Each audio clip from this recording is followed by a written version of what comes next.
the supply list fixed case item 3, WPL 282 of 2018.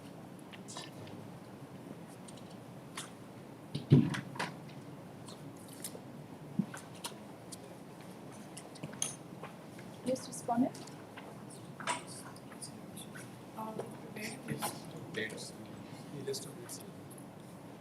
What is your response to 4.2 and 4.5? Your Ladyship, to begin with, we want. I want to Mr. Please dono kar dijiye.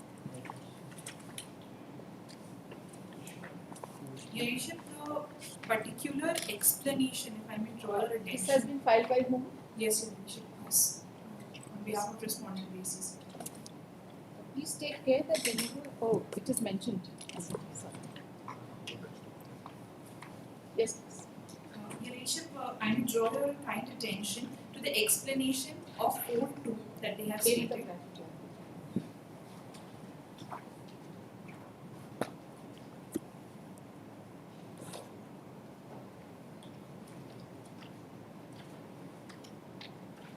Your Ladyship, this explanation was added only pursuant to the judgment of 1984, that is in Jeevan Lal's case. And that may be cleared from this particular judgment. Para 17, if 4.2. Can you read 4.2? yes, Your Ladyship.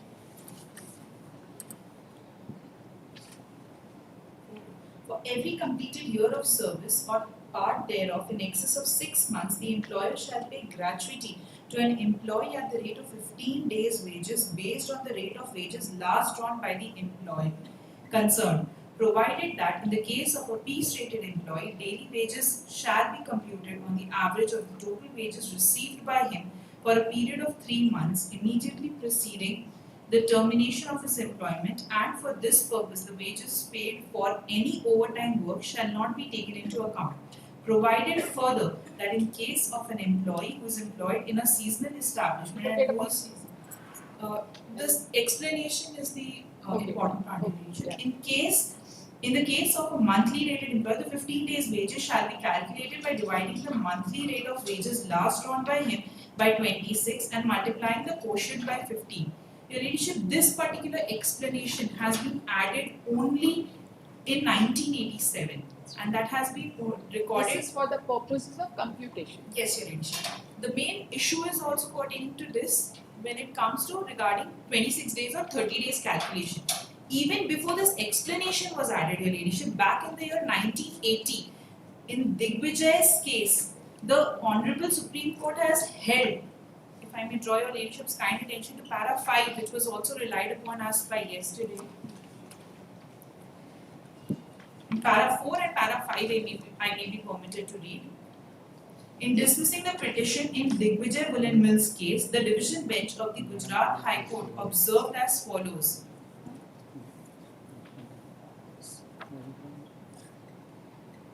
Dharampal. Digvijay. Digvijay, 1984 SCC 106. 1980. Yes. Para 4 and para 5. Which is Virendra Pal Singh. Okay, sorry. This is Digvijay. Yes. Para 4 and 5. Yes, Your Ladyship. In dismissing para 4, in dismissing the petition in Digvijay Woolen Mills case, the division bench of the Gujarat High Court observed as follows. The employee is to be paid gratuity for every completed year of service, and the only hardship provided is that the rate of wages last drawn by the employee concerned shall be utilized, and on the basis of the last rate of 15 days wages of each year, the gratuity would be computed. In any factory, it is well known that an employee never works and could never be permitted to work for all 30 days of the month. He gets 52 Sundays in a year as paid holidays, and therefore the basic wages and dearness allowances are always fixed by taking into consideration this economic reality. A worker gets full month's wages not by remaining on duty for all 30 days within a month, but by remaining on work and doing duty for only 26 days. The other extra holidays may make some marginal variation into 26 working days, but all wage boards and wage fixing authorities or tribunals in the country have always followed this pattern of fixation of wages by this method of 26 working days. This was crystallized by amending the Act. Subsequently it was, but even in 1980 the court was of the opinion that yes, you should take 26 days for calculation of gratuity, and that has always been the principle, your ladyship, which has been followed. Subsequently also, therefore we have also taken the same into account. Now the 1984 notification by which we had given a clarity of same, your ladyship, firstly they have never challenged it.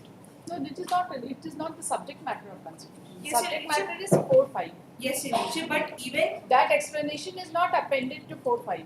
your ladyship, but in the impugned award, that was one of the grounds that was taken. Don't move from statute to the award. We are on the statute. You complete the statute part. Yes, your ladyship. Right. The explanation was added only to 4.2. Yes, your ladyship. No such rider was made with respect to 4.5. Yes, your You read 4.5 also.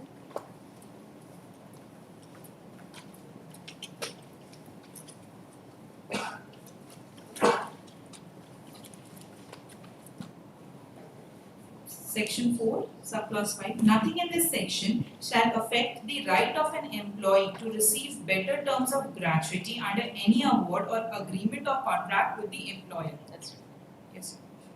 So if there is a better terms, then they can have an option. Yes, your ladyship.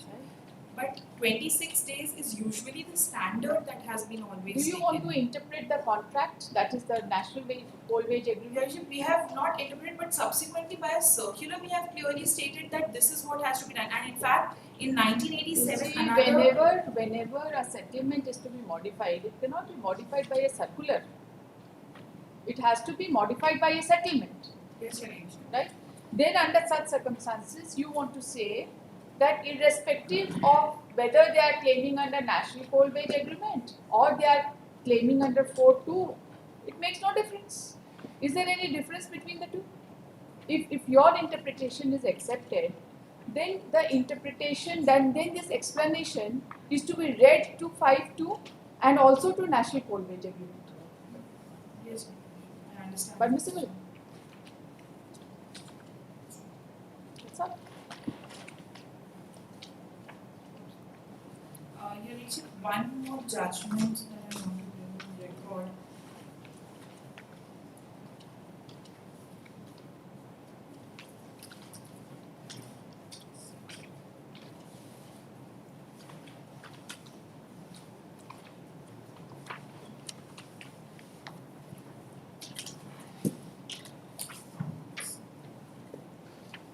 Your ladyship, para 20.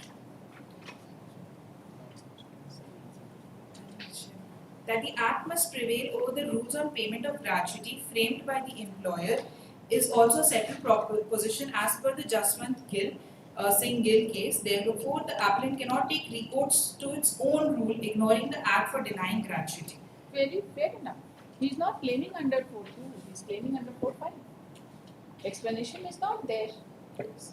So that conscious act of legislature actually is in his favor. But 1 month has also not been defined in the National Coal Wage Agreement itself, Your Ladyship. And subsequently, though through a circular we have clarified it, and that was upheld by the that was never quashed by the Bombay High Court. And even subsequently, in 1987, another circular we have issued saying that yes, the 1984 circular has to be applied, and this was done only for the purposes of the fact that no ambiguity should be there in computation of the gratuity. So virtually whatever you had given by virtue of National Coal Wage Agreement has been taken away by virtue of your interpretation. Otherwise there will be no difference between the two. There was no need to have a separate clause for gratuity. They would have got it by virtue of the Act itself. There was a bargain on that.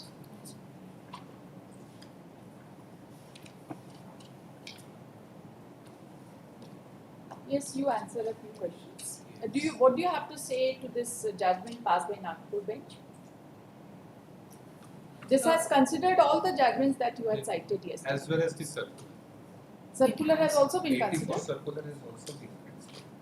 paragraph 4. Paragraph 4. Paragraph 4 is considered the 26th April 1984.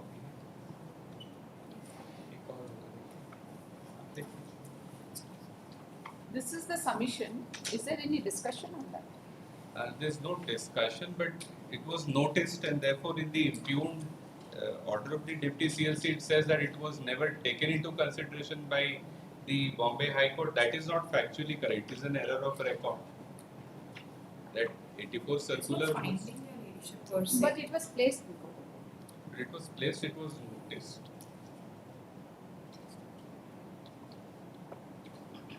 You just see page number 1059.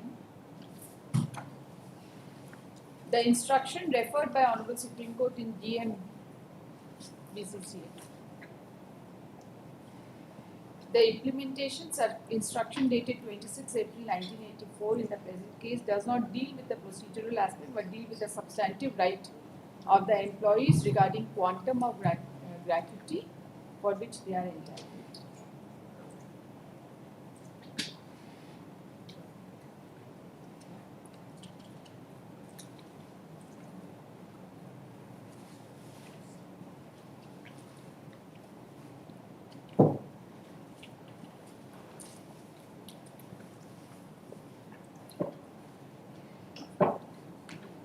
And then read it further, please.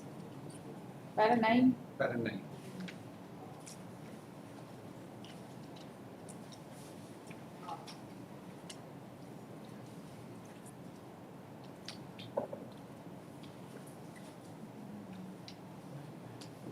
Para 9. The submissions made on behalf of the petitioner relying on the provisions of section 4.2 of the Payment of Gratuity Act cannot be considered inasmuch as the petitioner, employer and its employees are governed by the National Coal Wage Agreement.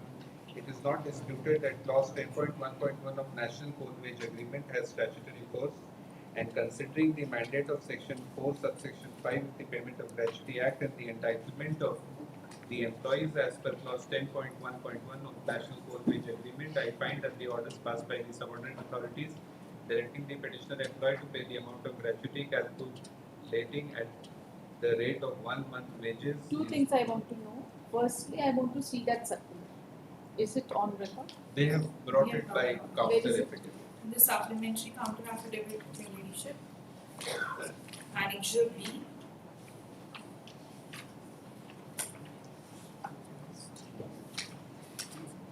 Page 36, supplementary counter affidavit that was filed on 16/11/2020.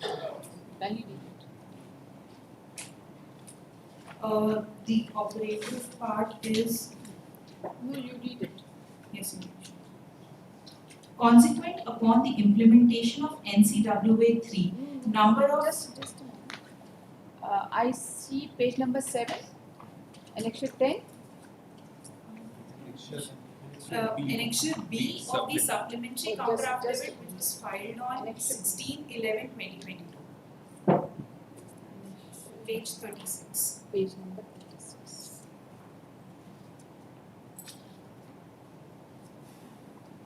Yes. Consequent upon the implementation of NCWA 3, number of difficulties are being faced in the proper implementation of clause 9 in respect of retiring gratuity.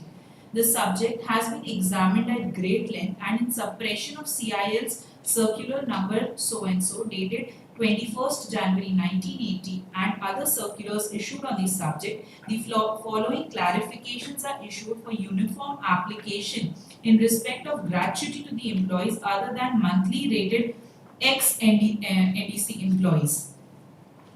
Coverage. Presently, the Payment of Gratuity Act is applicable to the persons employed on wages not exceeding ₹1,000 per mensel to do any skilled, semi-skilled or unskilled manual supervisory, technical or clerical work, but does not include any such person who is employed in a managerial or administrative capacity. Keeping in view the the provisions of NCWA 3, the Act will apply to all the non-executive irrespective of their pay and designation, excepting apprentices and non-optees who have not opted for wage board. Length of service as per clause 9.1.1 and 9.1.2 of the National Coach Wage Agreement 3 reads as under. The total 9.1.1, the total length of service will be taken into consideration for purpose of counting the total service, that is, even the employee does not put in 190/240 days of attendance for a particular You can year. proceed further. Uh, Then the you three. are That is the this is the more yes, 3 and 4. The gratuity will be calculated on the last A. The gratuity will be calculated on the last pay drawn instead of the current limit of 1,000 rupees per month. B. 1 day's wages will be calculated as follows, and the formula says wages drawn in the last month divided by 26 days is equal to 1 day's wages. Basic, PDA, underground allowances, so and so. Thereafter, your ladyship, the D is important. Amount of gratuity on the next page. The amount of gratuity for service beyond 30 years. 1 month's wage appearing in clause 9.1.4 will mean wages for 26 days last drawn, and accordingly gratuity will be calculated as follows for services beyond 30 years. 1 day wage into 26 into number of completed years of service beyond 30 years.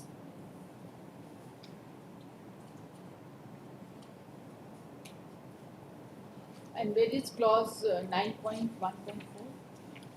In their rejoinder, they have annexed it at page annexure 10. I just wanted to see the corresponding national coal wage agreement. Yes.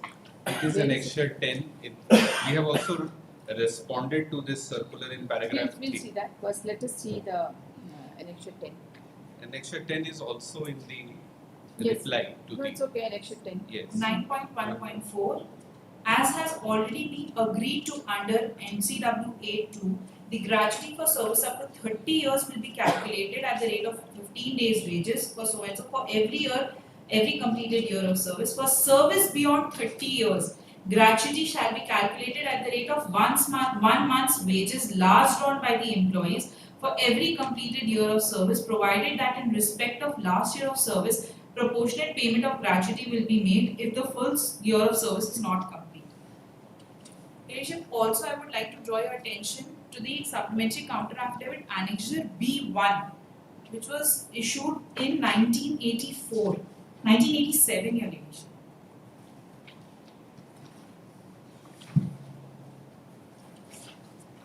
And he is seeking gratuity for the period.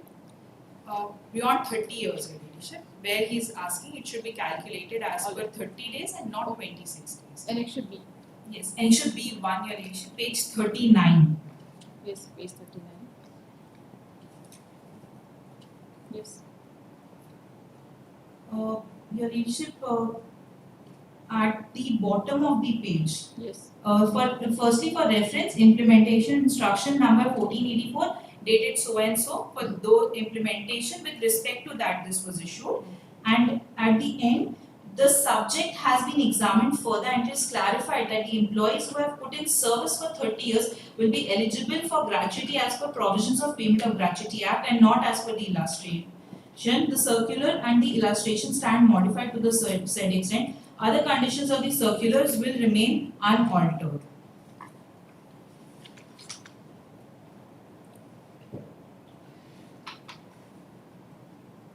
No, I don't get it. It is clarified that the employees who have completed 30 years will be eligible for as per the provisions of Payment of Gratuity Act. Right? Yes. As per the provisions of Payment of Gratuity Act. And not as per the illustration. Now you modify it and you say that they will be entitled as per the Payment of Gratuity. Which is not maintainable, your ladyship, which should not be done. I agree. This is right. So therefore, under section 4.5, that explanation cannot be read. That is only for 4.2.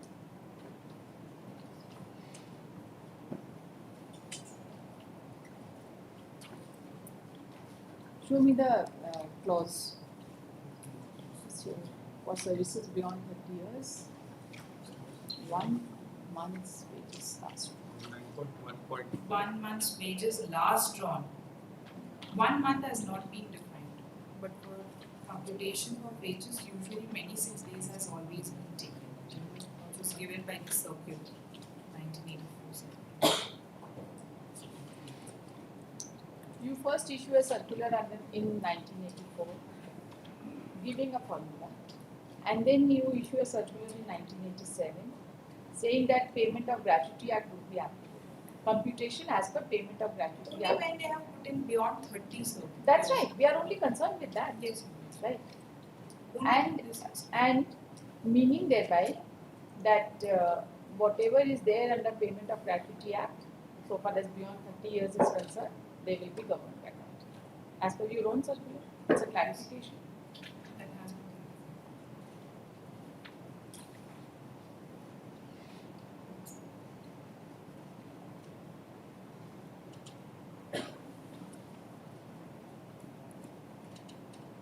Please, what do you have to say?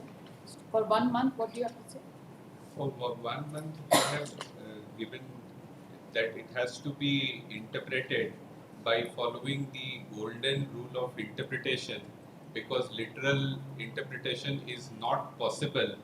The NCWA admittedly does not define the period or the term 1 month, and therefore we submit that as per the decision in the Bede case, which was also a case under section 4 subsection 5.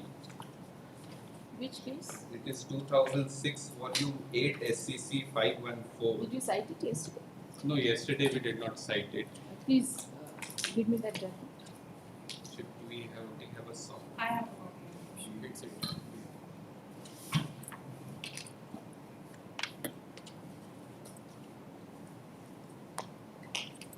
Yes, please.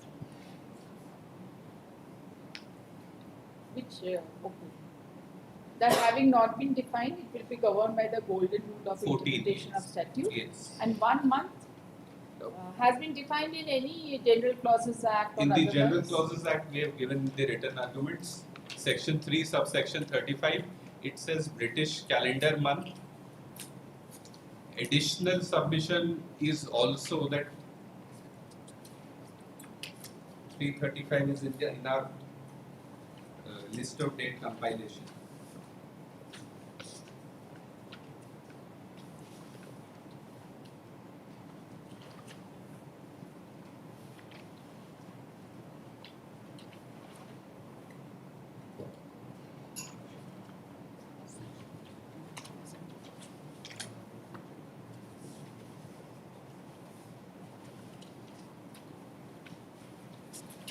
What is the ratio of this judgment? This is We- also under 4.5. Yes, it was under 4.5. It was a case in which the bank followed a different system, which said that they formulated their own regulations for payment of gratuity, but gratuity was computed both under the Payment of Gratuity Act as well as the scheme or the regulation, and whichever was higher was paid to the employee. So in that case, the employees asserted that the 4-2, in that case the employees wanted it to be interpreted as 26 days and not 30 days, because by having a lower denominator in the calculation, the total amount of gratuity would increase. So the apex court said, no, you cannot have best of both, because both are mutually exclusive. And while interpreting the provision in the bank's regulation for payment of gratuity, as well as what is statutorily provided, it was said that you can have only one of the two and you cannot have best of both. And while interpreting the provisions in the scheme as well as the act, the court said we have to follow the golden rule, because a literal interpretation may not be possible. It was said in the bank's regulation, you may have something additional, but something may be less than the act. And therefore they said that if it is less, if one component is also less, it offends the provisions of the act, and the blue pencil doctrine should be applied, and that should be deleted and read in consonance with the act. The apex court said, no, we'll follow the golden rule of interpretation, and you will only get as per one of the two, because the scheme has to be read as a whole. That's You cannot take component wise and is it take the best of permissible? both. Is it permissible to have a lower rate through settlement? No, it has to be better terms. 4 Better subsection terms. 5 says better terms. It cannot be less than the act. If the intention of the settlement was to give the same thing as 4.2, then there was no requirement of anything. Then it cannot be said better. Probably then they will not get, it will not get the approval of the authorities for exemption under the Payment of Gratuity Act. Their scheme will not be approved. But when the particular NCWA 3 was entered into, at that point of time, the explanation did not exist in itself. That's right.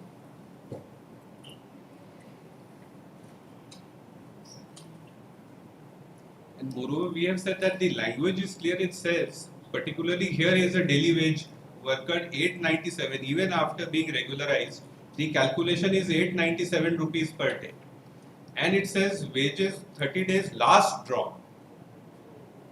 So whatever is last drawn, maybe it is 28 days he has worked, or 26 days, or 27 days. We are saying whatever it is, it should be. It could be 30 days. It could be 20 days also. It could be last drawn, because it also says last drawn. Last drawn for the month. For the month.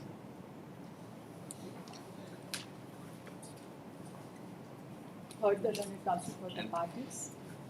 This is WPL number 282 of 2018. Oh, just a moment. We have not seen the impugned orders. Yes.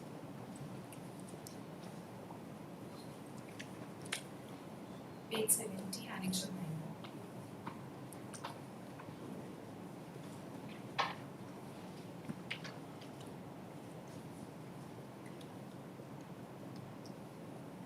You show the perversity. Page 72, two issues have been framed. The Yes. controlling authority's decision was in favor of this petitioner employee. Thereafter, management preferred appeal. Two issues arose. They have been framed at page 72. The order is not numbered, paragraphs are not numbered. That's right. Issue number one is whether the casual period will be treated as continuous service. This We are has not been, concerned. we are not concerned. This is, they also don't challenge. The issue number two, which has been decided in negative, only that part we are agreed. So, yes, it starts at page 73. As regards issue number. As regards issue number Can you two, read it? the respondent has demanded for calculating the amount of gratuity at the rate of 30 days to mean a month for every completed year of service for the services rendered beyond the services of 30 years on the basis of a judgment of Honorable Bombay High Court in the case of Western Fields Limited and Babulal Athankar, so and so. The respondent has also based his demand that clause 9.1.4 of NCWA2 also provides for payment of gratuity for the service rendered beyond 30 years on the basis of 1 month's wages. As per the contention of the respondent, 1 month means 30 days, but nowhere in NCW2 it has been mentioned that 1 month would mean 30 days. In this connection, section 4.2 of the Payment of Gratuity Act 1972 provides that for every completed year of service or part thereof in excess of 6 months, the employer shall pay gratuity to an employee at the rate of 15 days wages based on the rate of wages last drawn by the employee concerned.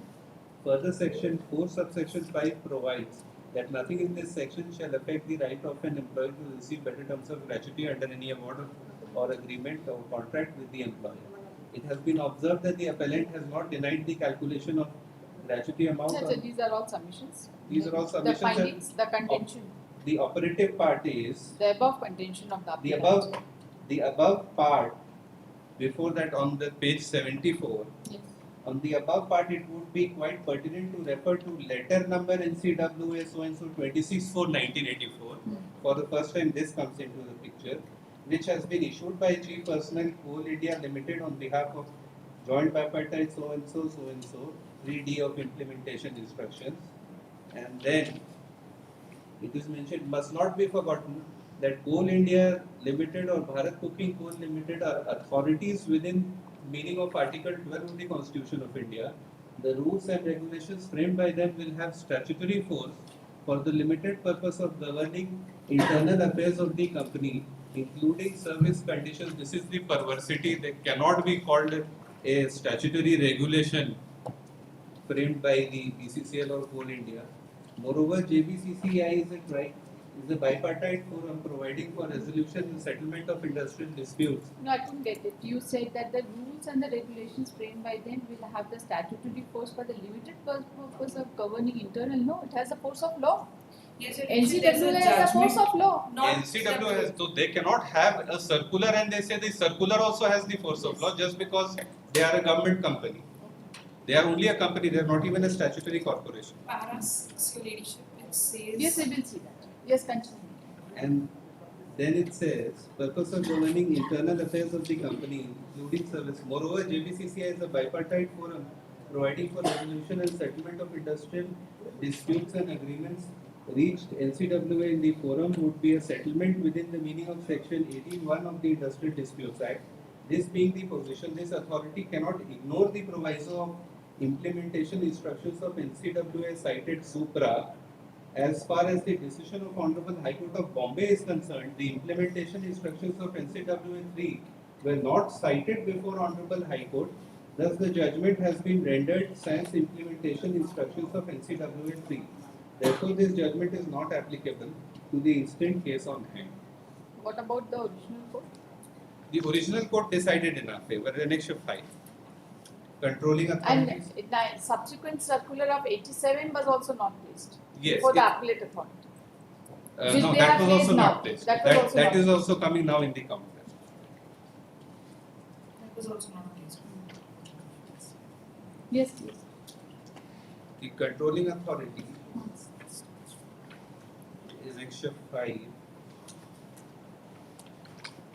The operative in this, there was no objection. Page 43, 9.1.4 is Yes, it is there. So the Notice. question of interest, we forget about the interest. Where is the interpretation of this and calculation? the calculation is provided at page 45.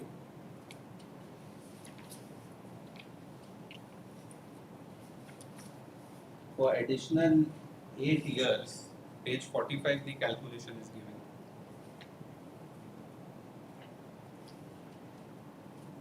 The first part of the calculation is for As the per section 4.5, you read that. as As per per section 4.5. As per section 4.5 of the Act and the said provision of National Poor Wage Agreement, the management cannot deny payment of gratuity to the concerned employee in better terms. This claim of applicant also gets strong support from the Honorable Bombay High Court Nagpur bench in the case of Western Coalfields Sohasat entitled the respondent employee to get the amount of gratuity for the services rendered beyond 30 years of service on the basis of 1 month's wages for every completed year of service. The above illustration, depending upon the aforesaid case laws of the Honorable Apex Court and Honorable High Court, strongly advocates and entitles the concerned employee to get the gratuity of casual period of service and also to get gratuity at the rate of 30 days wages for the services rendered by him beyond service period of 30 years. Accordingly, the date of his appointment on casual basis, that is 26/1973, shall be construed as the date of appointment. You were daily wages? daily wages, This explanation under payment of gratuity act is about talking about monthly rate. monthly rate. Correct. Heard the learned counsel appearing on behalf of the parties. This is WPL number 282 of 2018. Patient, I would just be permitted to bring one judgment on Now, this is the last sentence. Then please don't disturb me. Yes. During dictation, please don't disturb. My And- stenographer gets, And it is difficult for them to it is a judgment of this High Court itself, your ladyship, like which talks about how the NCW has statutory favor and that has been held in para 6. and including the implementation instructions. No invitation. That has not been said, but yes, they have said about the bipartite agreement saying that it has statutory favor. There is no doubt Mohan Mehta is the lead judgment on that. That has been followed.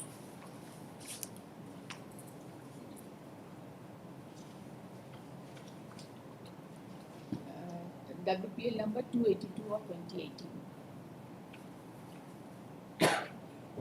Heard the learned counsel for the parties. This writ petition has been filed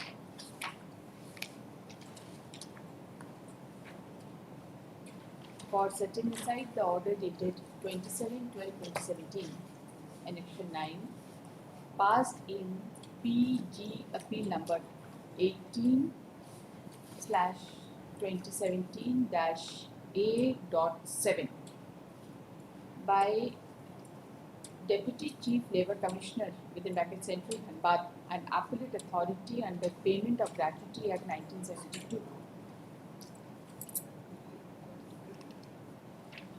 whereby the order dated 17/5/2017 within bracket Annexure 5 passed in within bracket P.G.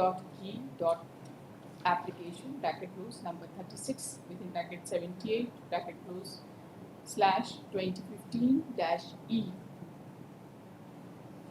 by the controlling authority under the Payment of Gratuity Act 1972 and Assistant Labour Commissioner within bracket Central Dhanbad Roman 2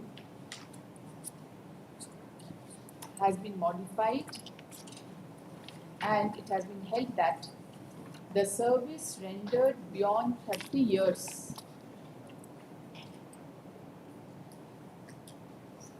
for the service rendered beyond 30 years, the gratuity will be determined by taking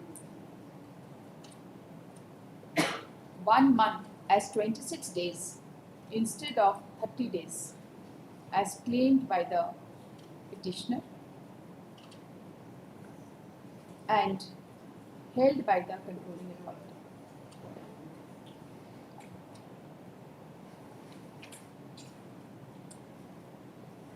The learned counsel for the petitioner has submitted that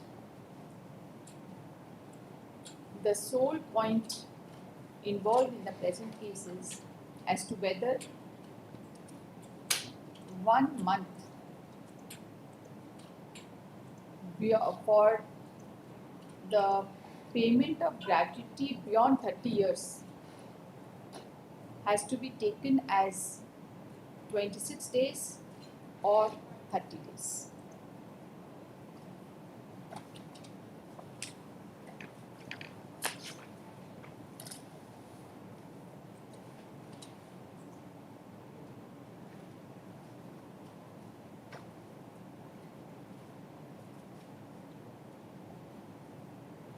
By giving the background of the case, the learned counsel submits that the petitioner was engaged as casual loader by the respondent in 1973 and was absorbed on 10/9/1990. After completion of period of service more than 30 years, he attained the age of superannuation on 30/6/2011. The petitioner filed an application for payment of differential gratuity amount of ₹2,16,956, which was registered as PG case number 36 within bracket 78 bracket close /2015-E capital -4. The petition was allowed and the respondent was directed to pay a sum of ₹2,16,955 in accordance with the provisions of section 4 within bracket 5 of Payment of Gratuity Act. The respondent filed an appeal which was registered as PG appeal number 18/2017-A-7, and the appellate authority allowed the appeal in part by holding that for calculation of 15 days wages, by holding that the period of 1 month has to be taken as 26 days and calculation to be made accordingly. Consequent upon the order passed by the appellate authority, the gratuity amount was reduced, and the reduced amount as per calculation made by the appellate authority has already been paid to the petitioner, correct?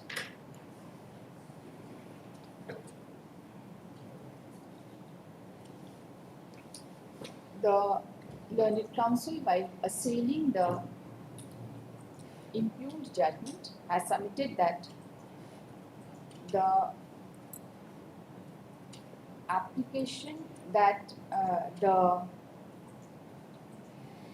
provision of section 4 within bracket 5 of Payment of Gratuity Act is applicable in the present case, but the impugned order has been passed as if the proceeding was under section 4 within bracket 2 of the Payment of Gratuity Act.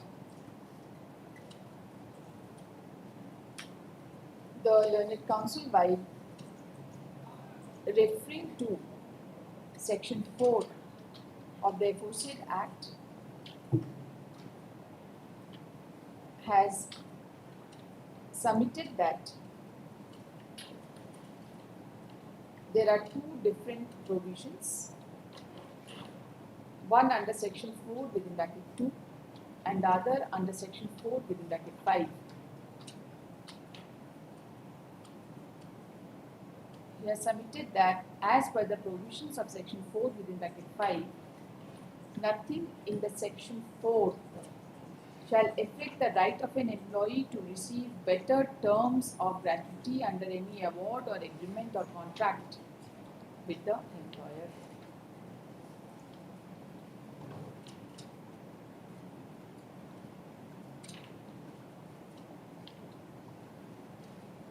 The learned counsel submits that the petitioner was seeking payment of gratuity in terms of the provisions of National Coal Wage Agreement,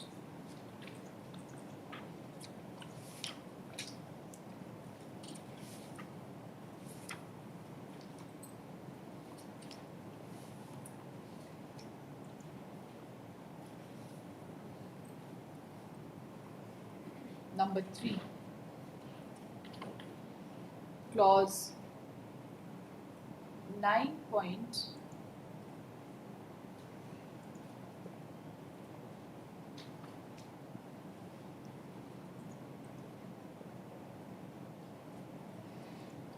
1.4.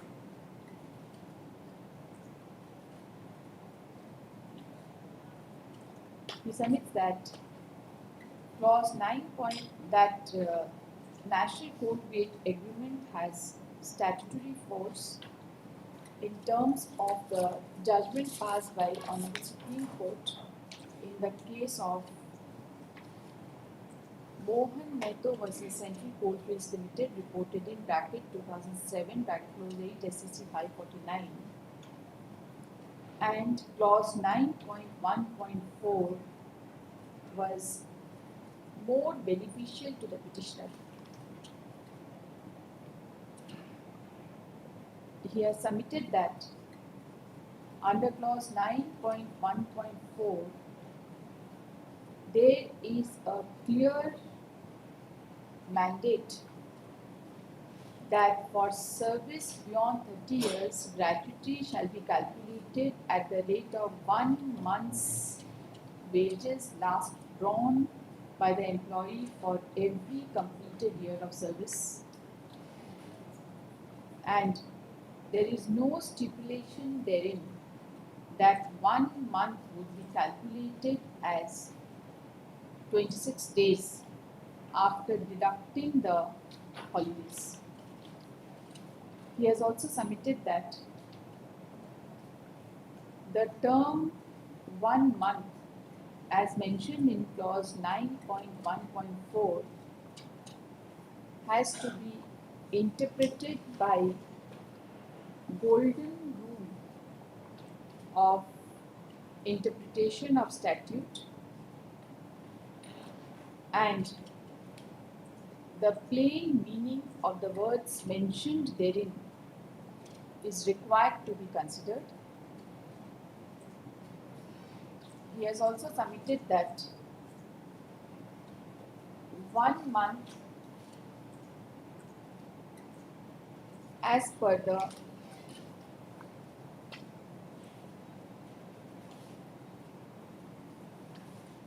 ordinary grammatical sense means 30 days and not 26 days, and for which he has referred to General Clauses Act, Section 3 within bracket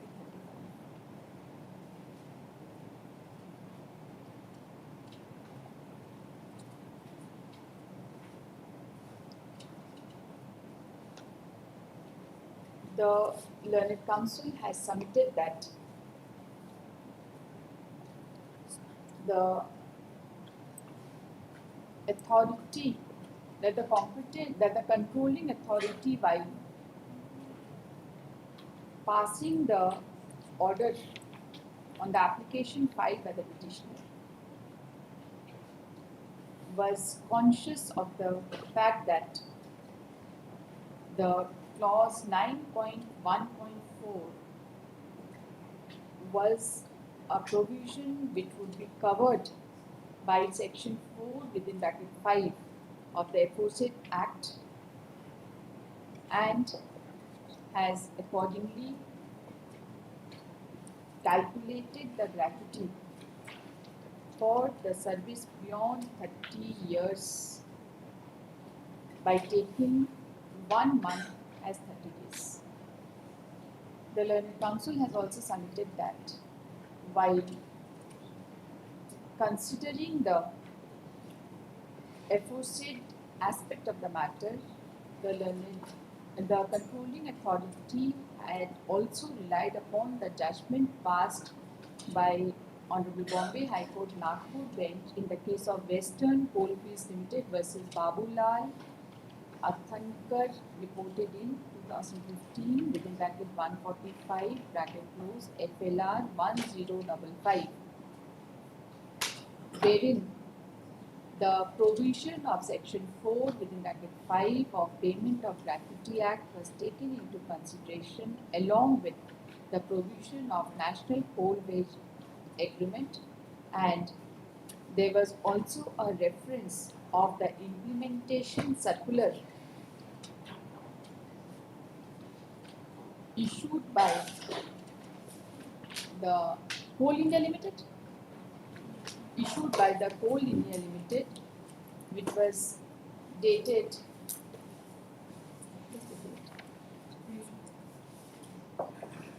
26th April 1980. 26th of April 1984.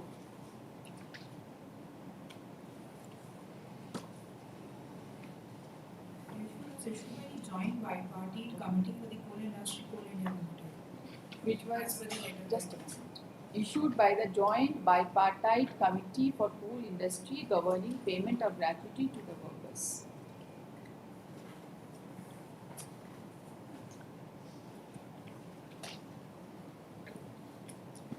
The Learned Counsel has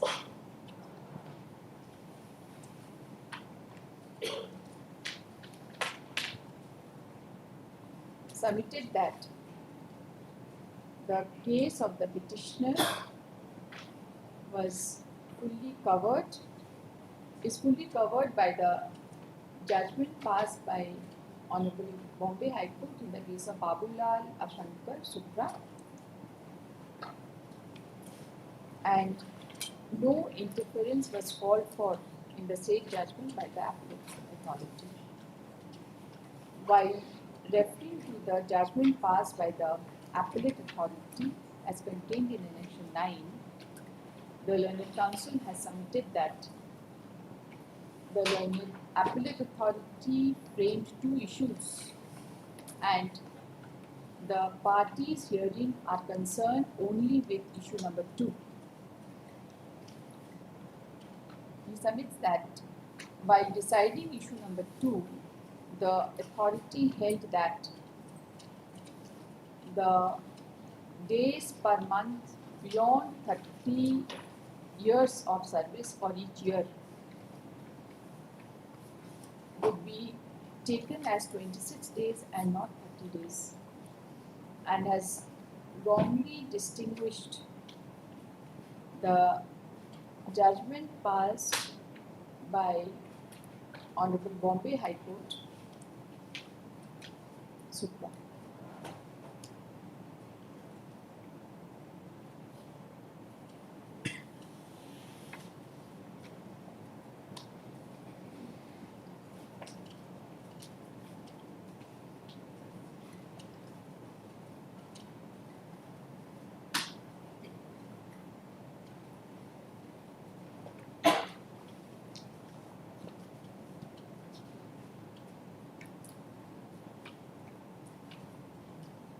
That is all. The learned counsel appearing on behalf of the respondent while opposing the prayer has submitted that there are two implementation circular issued under NCWA, and they were issued by joint bipartite committee of coal industry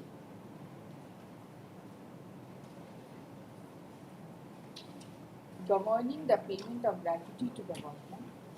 One was dated 26/4/1984 and 21/5/1987. and another was dated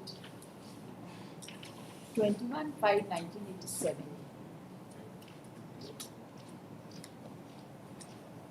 She has referred to those circulars and has submitted that while clarificatory circular dated 26 the white circular dated 26 April 1984, the mode of calculation has been provided and it has been mentioned therein that amount of gratuity for service beyond 30 years would be payable by referring to 1 month's wages appearing in clause 9.1.4 to mean 26 days last drawn, and accordingly gratuity will be calculated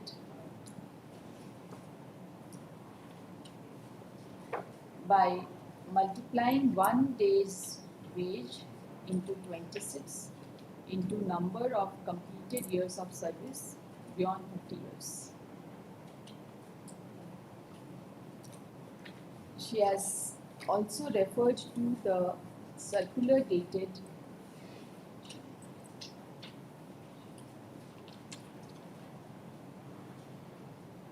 21st of May 1987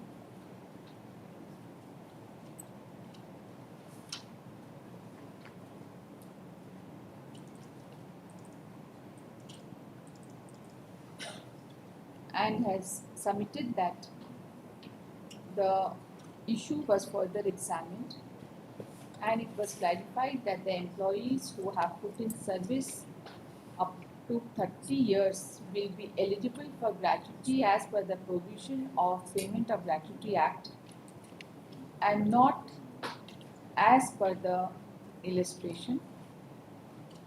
The circular and the illustration was modified to the said extent.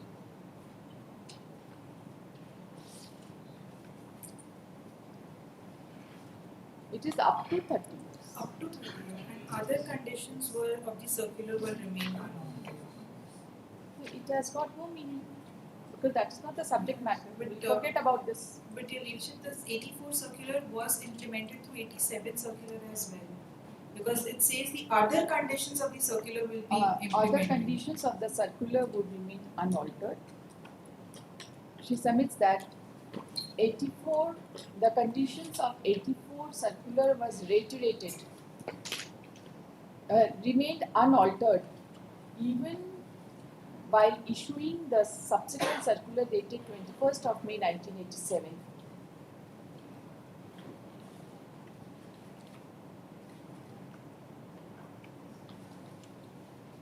And what was modified was only with respect to payment of gratuity for those who have put in service up to 30 years.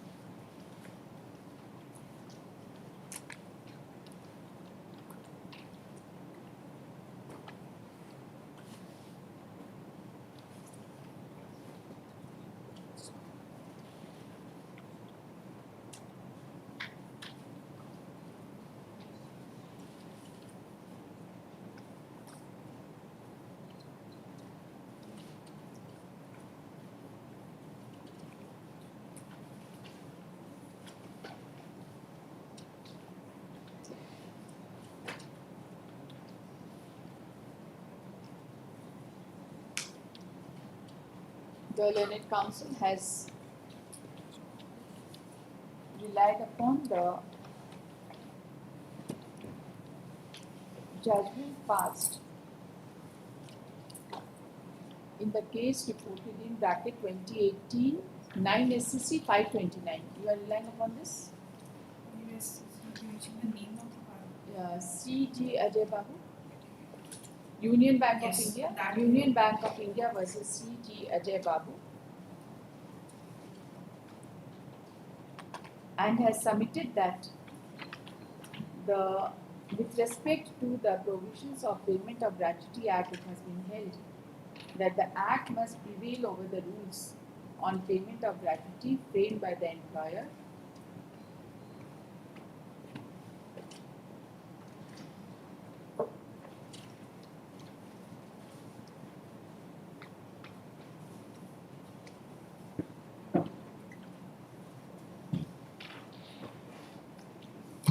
And she submits that the provision of section 4 within bracket 2 explanation is binding on the parties. She has submitted that the explanation to section 4 within bracket 2 was added in order to clarify that in case of monthly rated employees, the 15 days wages shall be calculated by dividing the monthly rate of wages last drawn by him by 26 and multiplying the quotient by 15. This is what the language is. She submits that the introduction of said explanation was preceded by the judgment passed by the Honorable Supreme Court in the case of Sri Digvijay Woolen Mills Limited versus Sri Mahendra Parapati Pratap Rai Buch reported in bracket 1980 bracket close 4 SCC 106.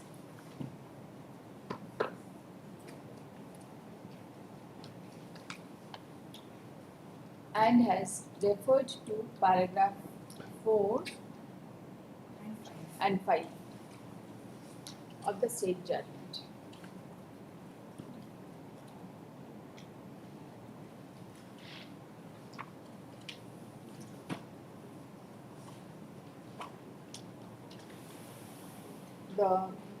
That is all. The Learned Council, appearing on behalf of the petitioner in response, has submitted that the present case is governed by section 4 within bracket 5 of the aforesaid act and not by section 4 within bracket 2.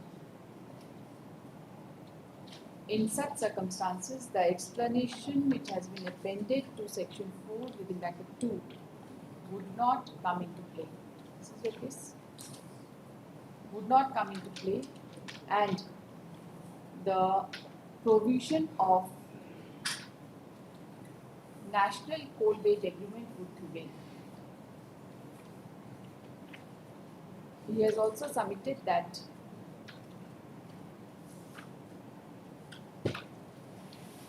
implementation circular would have no bearing in the matter in view of the fact that National Coal Wage Agreement has a statutory force and the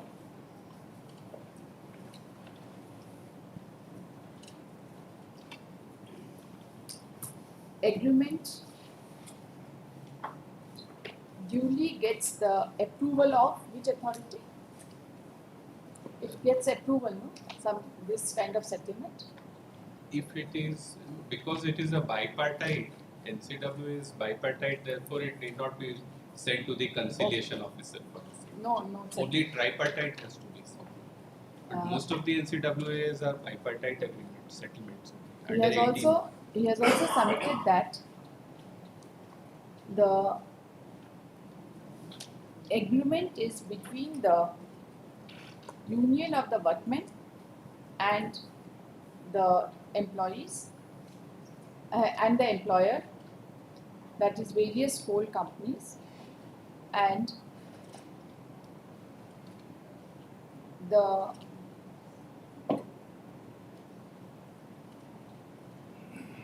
same cannot be modified by virtue of implementation circulars.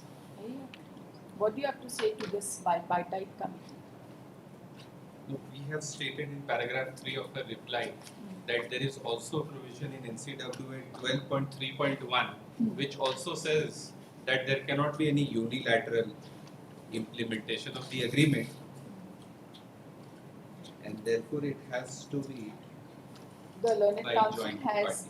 relied upon the supplementary affidavit filed on behalf of the relied upon reply on behalf of the petitioner dated 7/12/2022 and has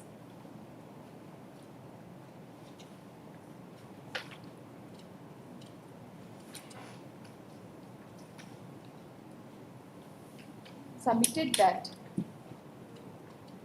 from bare perusal of circular dated 26 April 1984,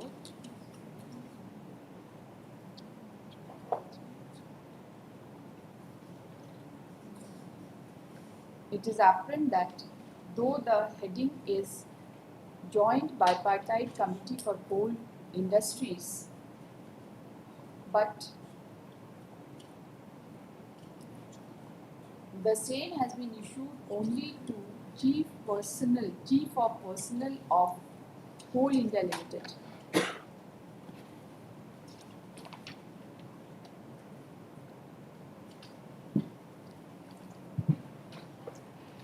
And has referred to clause 12.3.1 of National Coal Wage Agreement Roman 3 to submit that it provides that for mutual implementation of the agreement which provides for mutual implementation of the agreement for resolution of doubt. And it mandates that the management of coal companies will not resort to any unilateral interpretation of the agreement.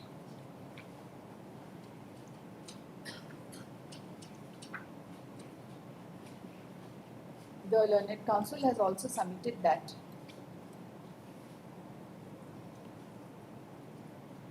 the petitioner during the course of arguments have not been able to distinguish the judgment passed by Bombay High Court Supra, and even if the said judgment is not binding on this court, but certainly it has persuasive value. The Learned Council has also submitted that the judgment passed by Honorable Bombay High Court was rightly relied upon by the controlling authority, and while distinguishing the said judgment, the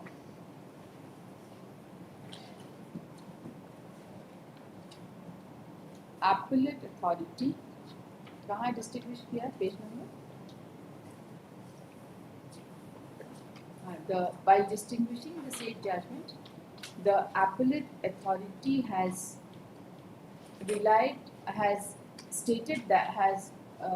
recorded that the implementation instruction of NCWA 3 was not cited before the Honorable High Court, although on perusal of the judgment passed by Bombay High Court, the implementation circular which was relied upon by the respondent for the first time before the appellate authority, dated 26/4/1984, was duly placed before the said authority. He has submitted that the appellate authority has committed error of record while observing that the implementation instructions were not placed. He has also submitted that the implementation, that should be sufficient. What do you have to say to 87? 87 does not specify anything except modifying the first part also. So far as the implementation instruction issued in the year 1987 is concerned, he submits that the same was neither placed before the controlling authority nor was placed before the appellate authority, and it has been relied upon by the respondents for the first time through the counter affidavit. He has submitted that otherwise also the 87 circular simply modifies the 1984 circular so far as it relates to payment of gratuity for a period less than 30 years, which has no bearing in the present case.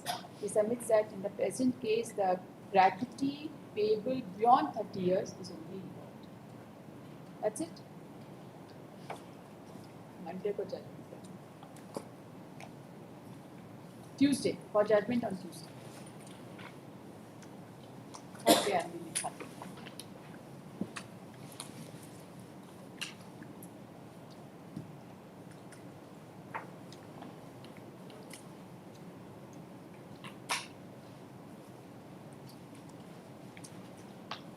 पंडित जी इसमें ना बहुत सारे judgement सबकी copy है.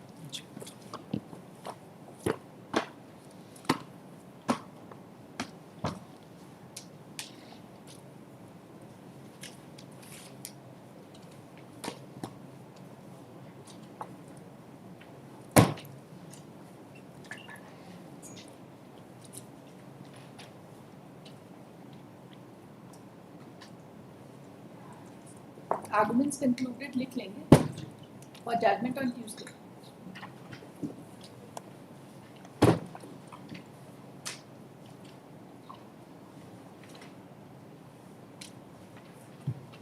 From dead list item 1, WPC 5266 of 2008.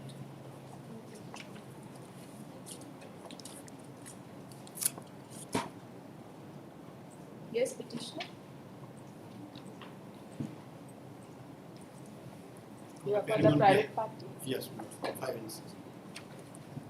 and you I stay. will state. It is my apologies to not appearing on the last of his No reports. We do not want any ex parte.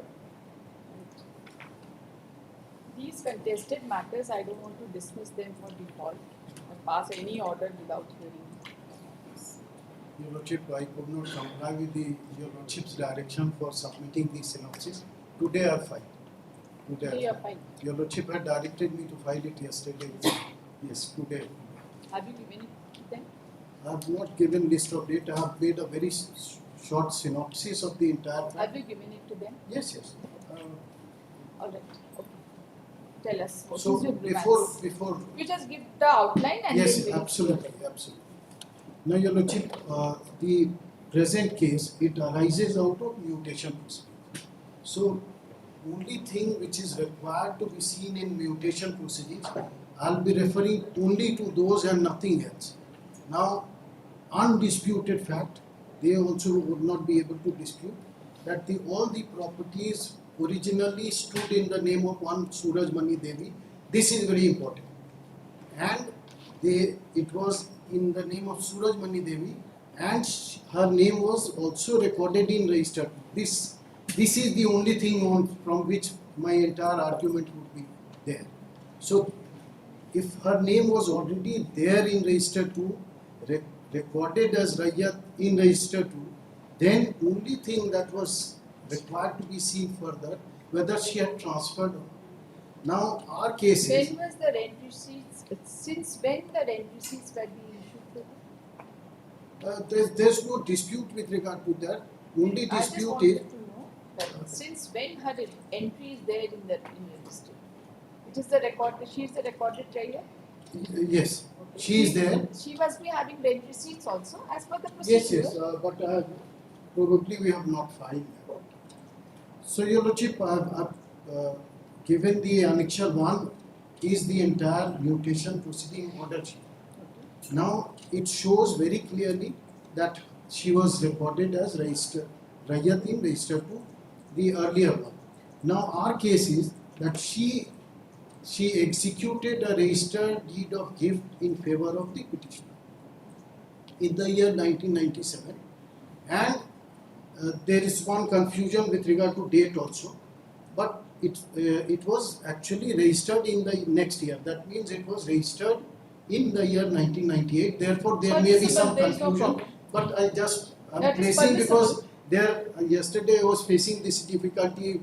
Why the execution? She has put her signature on 15/12/1997, but the deed shows that it was registered in 1998. When So, it is a registered document, yes, we yes. are not going to disturb even full stop comma. Yes. There is So no question. here there is a registered deed on the basis of which she transfers the entire property to me, on the basis of which I file an application for mutation. The Were you circle put in officer, possession? it was filed in. Were you put in possession by her? Pardon? Were you put in possession by her? Yes. That- You filed your application. Yes. I filed my application. Circle officer conducts an inquiry, and the Karamchari reports that there is a registered deed of gift, and all those things are there, and therefore passes an order of mutation in my favor. That because it is a When was registered, it done? it was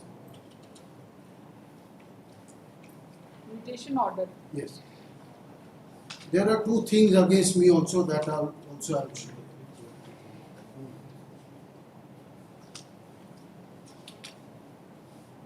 First is annexure 1. The first was 2011-2002. Why I say first one?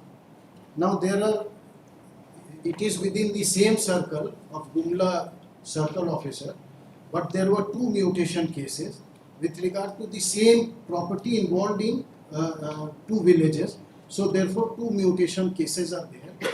So first mutation case is annexure 1, and this is of village Chandali, and this was Dakhil Kharij Ward Sankhya 777/2023, and the second one is in this also taking note of the fact that there was a registered deed of gift. He passes an order of mutation. Since you want to say that the registered deed of gift had properties spread over two districts. Yes. So So- there were two circles. Within the same circle officer, there are, since the property consists of fall within the two villages. Two so- villages, So for one village there was a separate mutation case, for another there was a separate mutation. Okay, fine. And So, both the orders were in your favor? Pardon? Both the orders were in your favor? Yes, both the One orders. was on 2011-2012. First one was on 2011-2002, and the second one was on 23/12/2005. then what happened? What is it Now- that is troubling you? No, this date I have mistaken. 6/1/2006. Second was on 6/1/2006. And based thereon correction slip was issued and all. Now they prefer an appeal against both the orders. They prefer an appeal without my appearance. The LRDC allows the appeal On what ground? on ground that obviously this is the thing which I am challenging. He says that the deed of gift is not proper. It is a forged document, whatever he says. He says that by that deed of gift, the property has not stood transferred to me. This is the contention. Even if it does not transfer, it will go to Surajmani Devi only. Yes. Who are they? They are the other branch of mine. That means my brother. Surajmani is. They are the sons of descendants of Surajmani Devi. Descendants. Yes, they are descendants of Surajmani. Not direct descendant. Actual case was that. Direct, indirect. means what? Once they are legal heirs of Surajmani Devi. Ishwari Prasad Singh. Like Ishwari Prasad Singh had two wives. First wife was Surajmani Devi, who died issueless, and second wife was Maharaj Kuwar, and her descendants are the respondents. Surajmani Devi, she died issueless. She died issueless, and the deed of gift was executed by her in favor of the petitioner.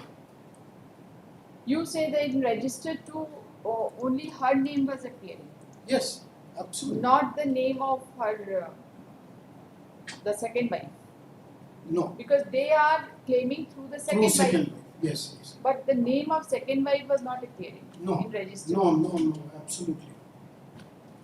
So this The, here itself, the land originally belonged to the husband of Surajmani. it is their contention. But your lordship, only therefore I said, all these things they could have challenged by filing a civil suit. They could have challenged the execution of registered deed of gift on the ground that Surajmani Devi was not the absolute owner of the property, and therefore she did not have a right to make a deed of gift. So once it is established, the moment it is established that she was recorded as Rayat in Register 2, everything else cannot be considered by the circle officer. Sole thing which has to be considered is that whether there is a transfer by her to the third person. So here Where did she acquire the property from? from Was it ever recorded Yes. in the name of her husband? there are several documents which I have also mentioned in my So there is a serious pleading itself I have contest. mentioned.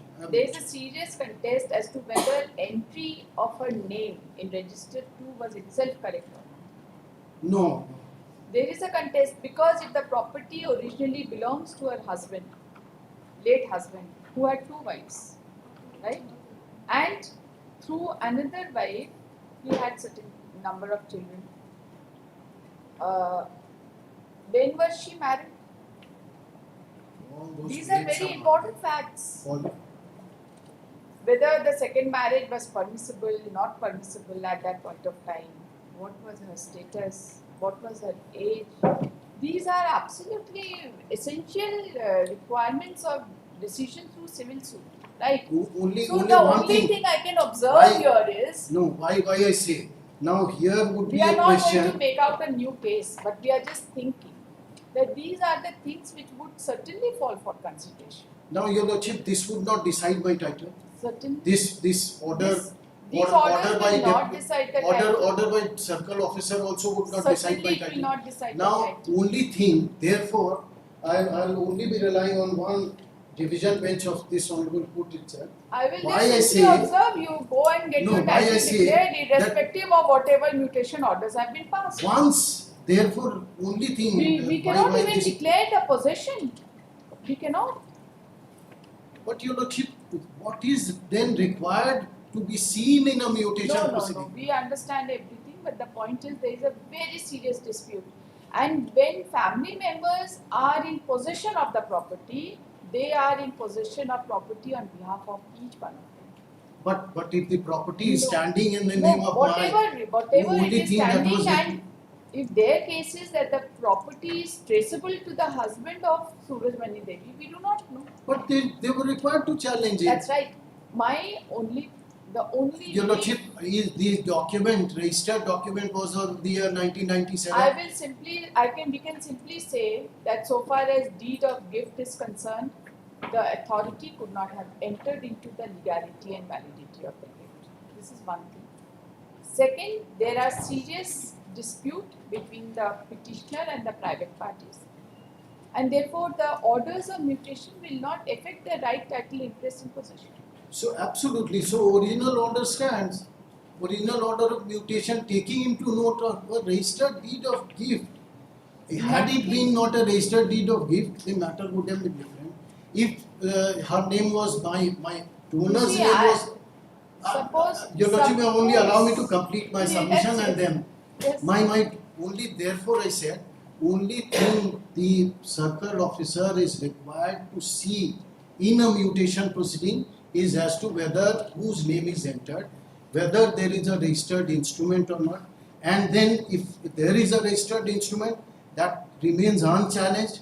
If they were aggrieved, they could have challenged it within a period of 3 years from the date of execution, Where or is at the least copy of registered to? Have you it any- is there. It is there. Where is it? It Because is- in your written note it is not mentioned. No, it is there. It is mentioned. Entire annexure one is mentioned. Your Lordship may kindly see running page 19.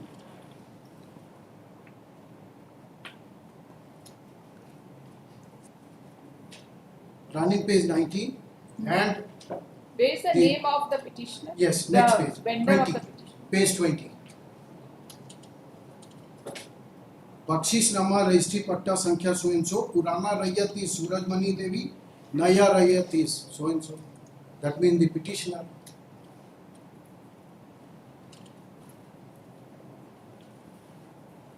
Therefore, what else can be seen? No, we want to know that when her name was entered. Your Lordship, Her name was entered certainly after her marriage, absolutely, right? absolutely. When was her name mentioned? Then Whose name was mentioned prior to her name? That is This- also an important fact.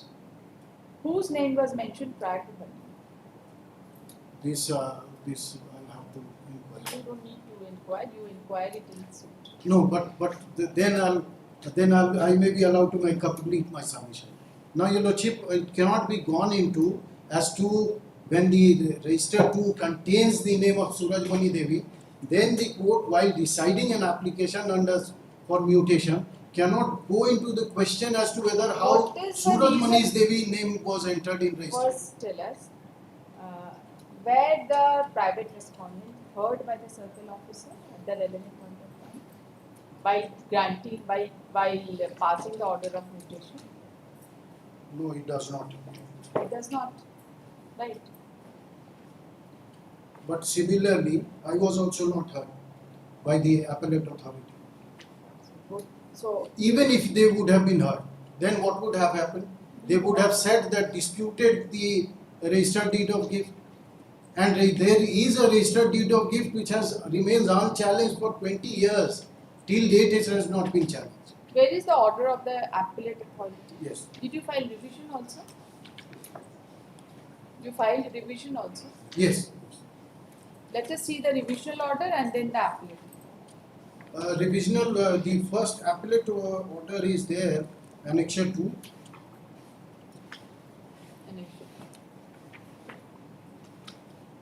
Yes. Annexure 2 at page 33.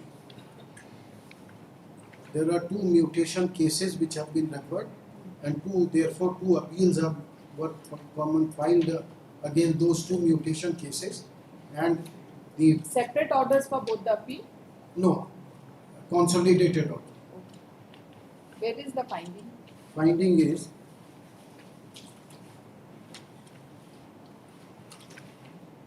page 35 onwards, but your lordship may I read the entire 35 onwards? 33, it starts from page 33, right? 35, प्रश्नगत appeal के हाँ। अलावा अपीलार्थी के विद्वान अधिवक्ताओं द्वारा तर्क प्रस्तुत करते हुए कहा गया कि प्रश्नगत अपील में विवादित भूमि पूर्व में बड़ाई किशोरी प्रसाद सिंह के स्वामित्व की जमीन थी, जिस पर उन्होंने प्रथम पत्नी श्रीमती सूर्यमणि देवी को खरगोश में बख्शीश कर दिया था। बड़ाई किशोरी प्रसाद सिंह से उत्पन्न दो पुत्र बड़ाई कृष किशोर सिंह एवं बड़ाई जय किशोर सिंह को कहाँ आप छोड़ पढ़ रहे हैं page number page 35 last paragraph. Okay, प्रश्नगत अपील। हाँ। यस, विवादित भूमि पूर्व में बड़ाई किशोरी प्रसाद सिंह के स्वामित्व की जमीन थी, जिस पर उन्होंने अपनी प्रथम पत्नी श्रीमती सूर्यमणि देवी को खरगोश में बख्शीश कर दिया था। बड़ाई किशोरी प्रसाद सिंह से उत्पन्न दो पुत्र बड़ाई कृष्ण किशोर सिंह एवं बड़ाई जय किशोर सिंह को छोड़कर मर गए। बड़ाई किशोरी प्रसाद सिंह के दूसरी पत्नी की भी मृत्यु हो गई तथा उनके दो पुत्र ही उनके वारिस की हैसियत से बड़ी मां के जमीन पर दखलदार रहे। बड़ाई किशोरी प्रसाद सिंह के बड़े लड़के बड़ाई ब्रज किशोर सिंह की मृत्यु अपीलार्थी को छोड़कर हो गई है। विपक्षी के बड़ाई ब्रज किशोर सिंह तथा अपीलार्थी की जानकारी के बगैर अपील में वर्णित भूमि का दाखिल खारिज अपने नाम से करवा लिए, जिसके विरुद्ध यह अपील दायर की गई है। अपीलार्थी की ओर से विद्वान अधिवक्ता द्वारा आगे कहा गया कि प्रश्नगत भूमि में निहित भूमि पर अपीलार्थी श्रीमती सरस्वती सिंह एवं उनके पुत्र कृष्ण देव एवं बड़ाई जय किशोर सिंह का लगातार शांतिपूर्ण दखल है तथा विपक्षी कभी भी दखल नहीं रहा है। विपक्षी कभी करौंदी में नहीं रहती है, ना ही करौंदी आती रहती है और ना ही विपक्षी का करौंदी में मकान है। इस न्यायालय से जारी विपक्षी के पते पर नोटिस किया गया उस विपक्षी उस पते पर उपलब्ध नहीं होना साबित करता है कि विपक्षी कभी भी विवादित भूमि पर किस प्रकार का हक एवं दखल नहीं है। विपक्षी द्वारा विवादित भूमि को छिपाने के लिए फर्जी कागजात को आधार पर नामांतरण कराया गया जो सर्वदा न्यायोचित नहीं है। अपीलार्थी की ओर से न्यायालय को स्वयं स्थल जांच करने का अनुरोध किया गया। अपीलार्थी के अनुरोध पर विपक्षी के बारे में करौंदी गांव जाकर पूछताछ किया। ग्राम करौंदी किसी भी व्यक्ति द्वारा विपक्षी रेखा सिंह के बारे में अनभिज्ञता प्रकट किया गया।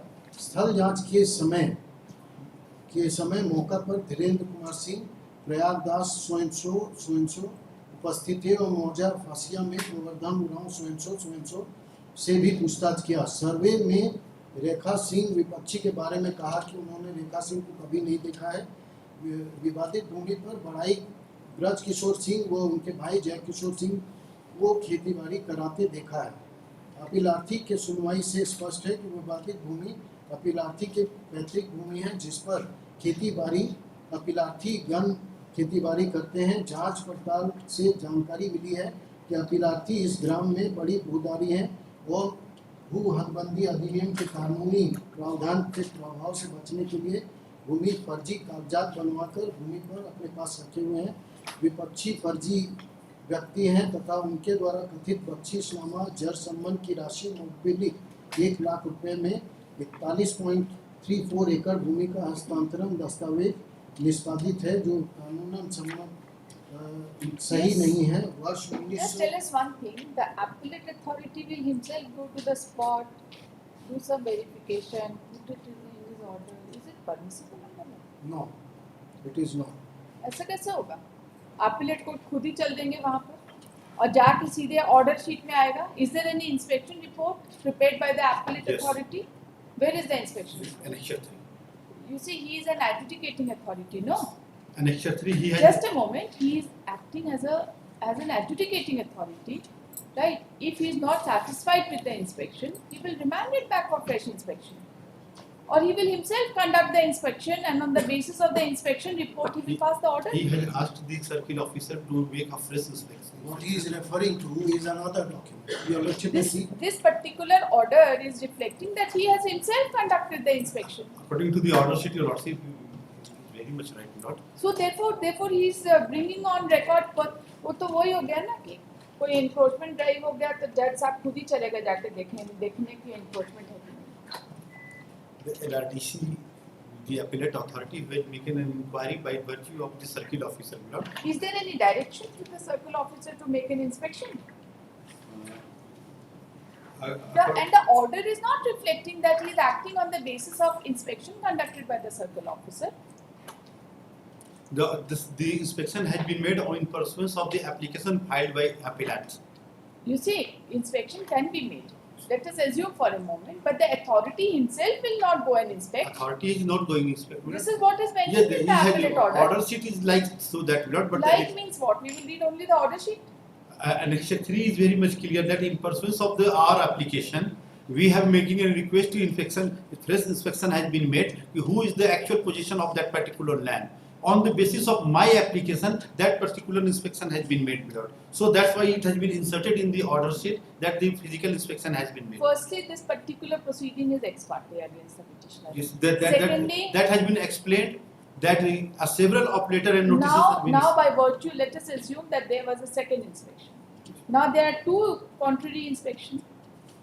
How do you explain? Because at the time of mutation also there must have been some inspection. Yes, it is there. Without that inspection it cannot happen. That is behind my back. So where is it that the inspection was itself incorrect? You see, the first inspection was behind your back. The second inspection is behind his back. But the opportunity has been given that is How? reflected from the order sheet He's not itself. appearing. He's not appearing. Let me kindly permit to read the page 35, second paragraph. Yes, 35 second paragraph. Read it. प्रश्नगत दाखिल खारिज appeal 18/6/7 और 24/6/7 में विपक्षी रेखा सिंह के पते पर निबंधित डाक से सूचित किया गया. निबंधित डाक बिना तामीला हुए वापस आ गया. ऐसी स्थिति में विपक्षी के हाल मुकाम स्थानीय पता पर दोबारा नोटिस निर्गत किया गया और अनुसेवक श्री शिवदानी सिंह के विपक्षी के घर नोटिस भेजा गया. विपक्षी का यहाँ पता ठिकाना का पता नहीं चला. अनुसेवक के द्वारा नोटिस तामीला किए बिना मूल नोटिस वापस किया गया और प्रतिवेदित किया गया कि विपक्षी करौंदी में नहीं रहते हैं. ऐसी स्थिति में अपीलार्थी के विद्वान अधिवक्ता ऐसी स्थिति में सब्स्टिट्यूटेड मोड ऑफ सर्विस होता है. ऐसी स्थिति में आपने कोई अगर प्रॉपर्टी खरीदी तो आप चिपके रहेंगे उसके साथ जीवन भर. You can go anywhere. You can leave that place also and go. But regarding the position has see- and thereafter, my lord, the findings come, my lord, thereafter. What is the finding which has been What? given? The Yes. gift date, regarding the gift date. So gift deed you say void, whatever. it No, is. that has never been executed. Executed means The gift deed is the less value, so it has never been till today. It has been not it has executed. not been registered. Not been executed, registered but not executed. Executed when that What do you mean? Registered but not executed? the ad valorem fee has not been paid. The gift value is the less value. Then it has been brought on the right from information. You forget about right to information. If a document is registered, we will assume that is a public document. You want to say that that the authority will have a jurisdiction to say that this is undervalued, overvalued. That is the finding has been given. Finding means wrong finding. He has got no business to do that. If you say that the gift deed is null and void, get it declared. Who stopped you from getting it declared as null and void? We have not declaring null and void. That Then is, what? we have stated that the gift deed has not been executed. What do you mean not executed? Without execution, can it be registered? Registered deed number is there, 319. 319. So, executed means what? Once the registration is done, the matter is over. And regarding the second thing, we have challenged the same. And the petitioner itself, they challenged the same by the virtue of the litigation. That is I have. And what happened before the I have brought on revisional record, my lord, that the I'll hear you just a moment. Revisional authority. क्या किया? Did you file Yeah, it? found the This order. is, ये Where तो is that found order?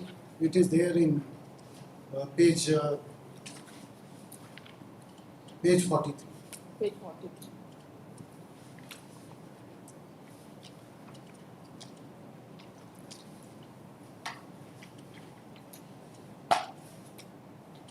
You were heard?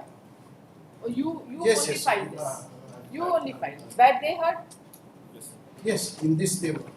Where is the finding?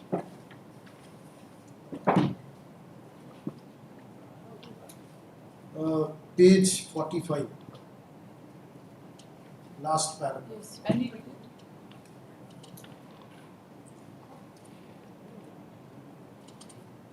This is Anchal Adhikari. This is inspection at the appellate stage or at the initial stage? Appellate.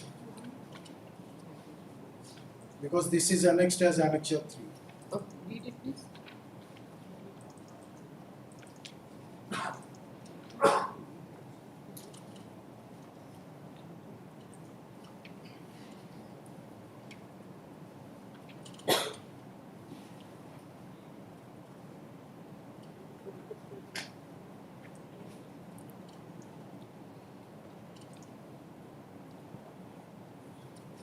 अंचल अधिकारी गुमला इतना 18/12/2007 के द्वारा समर्पित स्थल जांच प्रतिवेदन में स्पष्ट रूप से दर्शाया गया है कि वाद संख्या में निहित भूमि किसी भी प्लॉट पर अपीलार्थी रेखा सिंह का कब्जा नहीं है, बल्कि सो एंड सो बड़ाई जय किशोर सिंह भूमि समाहर्ता द्वारा दिए गए स्थल जांच से भी सो एंड सो विस्तार के पुष्टि की गई है। इस प्रकार दोनों पक्षों को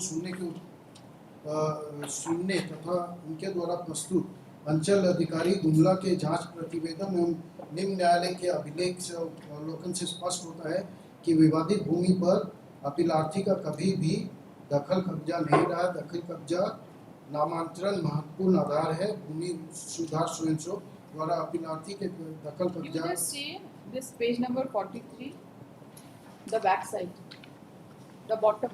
You read it. सुनवाई के क्रम में पढ़िए। हाँ, अपने विद्वान अधिवक्ता के माध्यम से यह कहना है कि भूमि सुधार उच्चमार्ता गुमला के द्वारा पारित आदेश प्रश्नगत आदेश विधि सम्मत नहीं है, इसलिए खारिज करने योग्य है। आगे पढ़िए। उनका कहना है उनका कहना है कि वाद विहित भूमि को सूरजमणि देवी ने दिनांक 17/11 के निबंधित पट्टा के द्वारा ये क्या है? की। You claim this lady is claiming Surajmani Devi by claiming by virtue of a registered deed of sale. Yes. On From those, from her husband. from her husband. There are registered Executed instruments. in 1963. All those details I have given in the writ petition. See, it is not so easy. ये ऐसा नहीं होगा। Circle officer के पास वापस भेज देंगे। You go to the circle officer again. Because these things are required to be considered. You are also claiming by virtue of a registered deed of 1963 transferred by your husband in your name, Surajmani Devi. And then she gifted that property. And therefore her name has been entered in register too. So those registered deed also are required to be produced. This is your case. But once the name was already, her name was mutated, and that mutation order is not under challenge as to how Surajmani Devi name was mutated. If that order itself is not under challenge, how can the matter be taken back from how she got the property? Only thing that can be considered is subsequent to the date when, on the basis of mutation, Surajmani Devi's name was. So there are certain things which are at the very outset had said.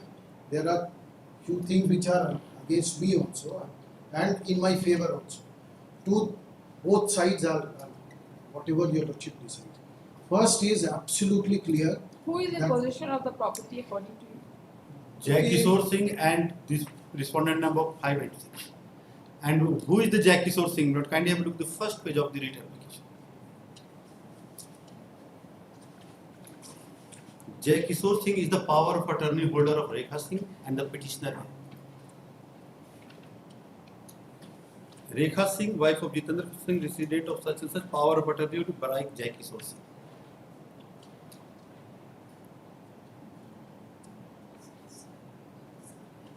Power of attorney holder.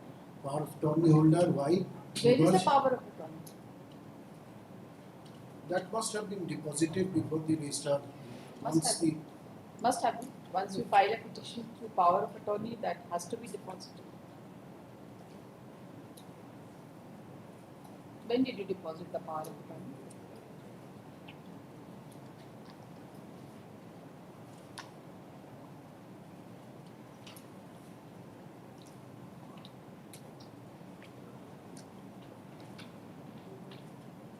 that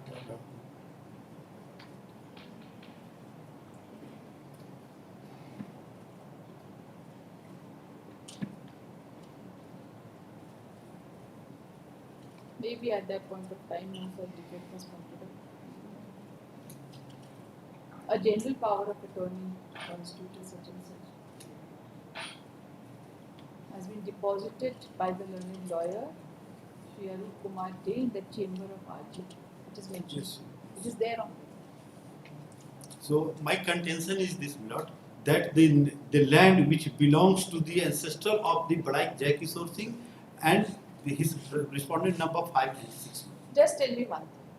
If there is an entry in registered book, what is the modality to change that entry? For the mutation, Milord, for No, the not for mutation. Mutation is a continuous khatyan. Yes.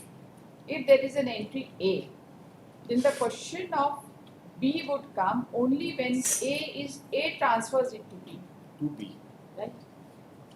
If any person is claiming that entry of A is incorrect, what is his remedy? Shoot civil suit. Civil suit. So therefore, when your entry is not there in registered 2, then what was your remedy? Since the Surajmani Devi, the land owner, is our Badima, is according to the order sheet. She is the wife of late Badaik Jai Braj Kishore Singh. By virtue of the after death, we have coming into the position by virtue of the succession. Succession of Surajmani Devi. Succession of the, because there is after the Whom are you succeeding? Surajmani Devi. Surajmani Devi, because we are the property belongs to the Badaik Iswari Singh. He has gifted or registered by virtue of the register sent it to the Surajmani Devi. Yes. Now all are died, leaving behind the It is not a gift deed, it is a transfer deed. transfer deed. And But thereafter she transfers it by way of gift deed. gift deed. Okay, let us assume for a moment that there is a problem in gift deed. What about registered deed of sale? In the year 1963? Yes? 1963. Hmm. So we are this, because Surajmani Devi has died issueless. So we are the. You see, she died issueless after executing the gift deed. Yes. So, But the land that is our behind our back, not because the gift is gifted to whom? The sister-in-law of the Jai Kishore Singh, who she never comes to the Karaundi. we don't bother about it. There are 2 deeds, registered deed. One in 1963 in favor of Surajmani Devi, on the basis of which there is a mutation, there is an entry in the registered 2. If you have to challenge the entry in registered 2, what is your remedy?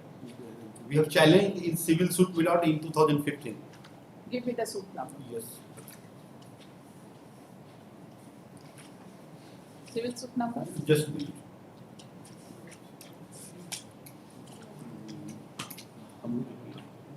27 of 2015. What is the present status? He has been pending for the evidence at the stage. The petitioner is a party? Yes.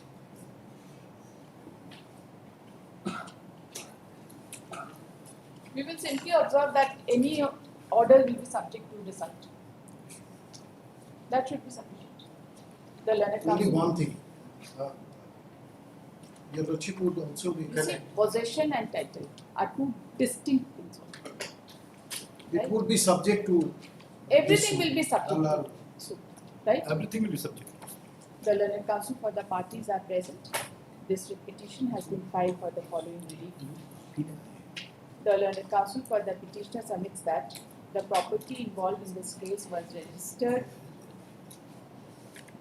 was recorded in the name of Surajmani Devi in register 2 by virtue of a and she acquired that property by virtue of registered sale deed executed by her husband in her favor way back in the year 1963, and thereafter she transferred the property by way of gift, by way of registered deed of gift, dated Uh,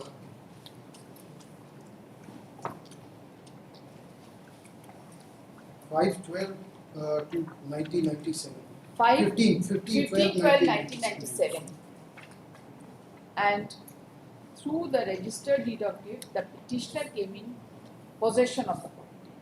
He submits that the petitioner applied for mutation, and mutation was allowed in favor of the petitioner after completing all the proceedings, including inspection.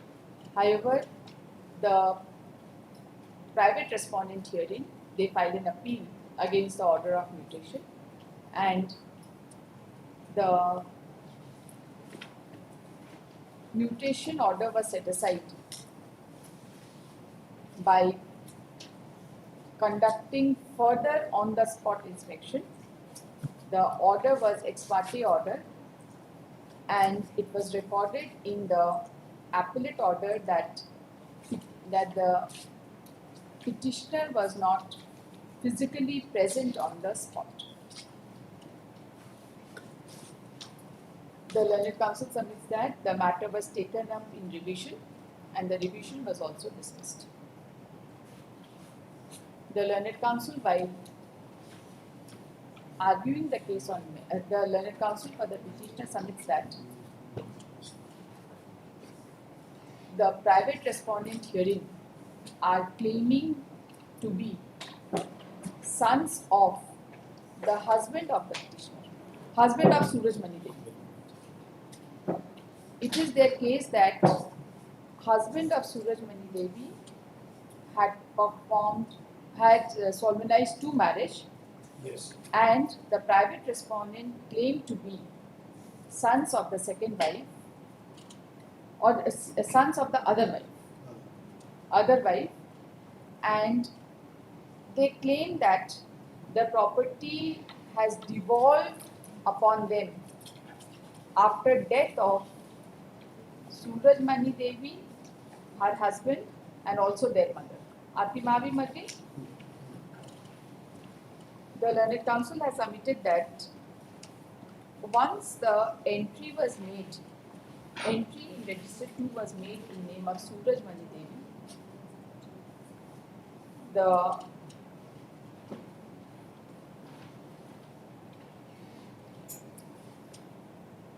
private respondent had no claim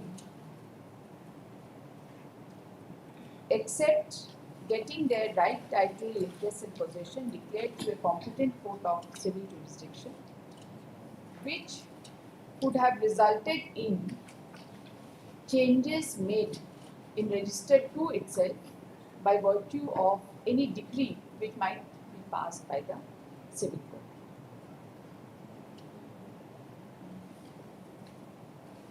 At this, the learned counsel for the One last submission. Under section 14 of Hindu Succession Act, the female, whatever उतना नहीं would- लिखेंगे, she would have the उतना नहीं absolute, she would be absolute. उतना नहीं लिखेंगे. अच्छा ठीक. The learned counsel appearing on behalf of the private respondent has submitted that a civil suit number 37 of 2015 has already been filed by the private respondent. 27 of 2015 has already been filed by the private respondent, in which the petitioner is a party. First. Yes. And the matter has been filed before the civil court, is pending before the court of civil judge senior division number 1, and is running at the stage of Evidence. running at the stage of evidence. He submits that considering the nature of dispute involved in the present case, ultimately the right title, interest and possession with respect to the property will be decided in the civil suit.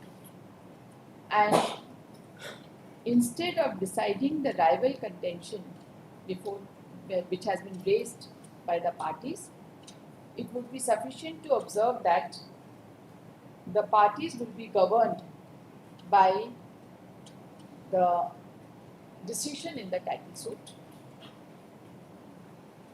आप लोग cooperate करेंगे? हाँ. X party भी चल रहा है. They have appeared. They all appeared. They are appearing. They are all. The learned counsel appearing on behalf of the state has submitted that the writ court cannot enter into the dispute regarding right, title, interest and possession of rival parties. Full stop. After hearing the learned counsel for the parties and considering the facts and circumstances of this case, this court finds that there are rival claims in connection with the property involved in the present case, and a title suit has already been filed, being civil title suit number 27 of 2015, pending before the Court of Civil Judge Senior Division 1, Gumla. Gumla hai na? No. Gumla, and the petitioner is a party in the civil proceedings. In such circumstances, it is sufficient to observe that the law is well settled that the mutation proceedings do not declare.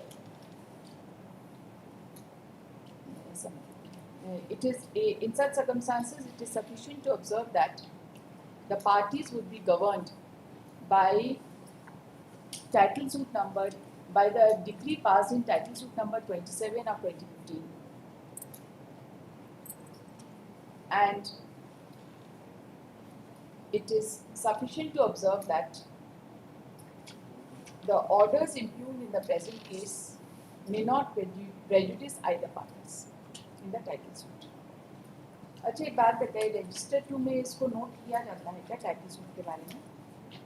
हाँ, decree का. नहीं, decree नहीं, pendency of title suit. Suppose suit is pending and the parties go on transferring property. Then under such circumstances, अगर register 2 में अगर ये mark हो जाए कि it is subject to a title suit, it will prevent many kind of. वो तो है. Considering the facts and circumstances of this case, the concerned circle officers, the concerned circle officer is directed to make a note that the property involved in this case is subject matter of title suit number 27 or 2015. ये होना चाहिए ना? And suit file हो गया तो Milord no say further. it should be done in each and every matter which is. ऐसा हमको pi थोड़ी करना है. But it should इसने be. कर दिए हैं, हम ऐसा एक आध केस में हम सोच रहे थे करने का. There is no legal impediment. It will help the parties only. Yes, absolutely. And no further transfers must be recorded. वो तो हम क्या ही बोलेंगे. ठीक. I can't prevent anybody from transferring the properties. ये आप अपना रख लीजिए. This petition is accordingly disposed of.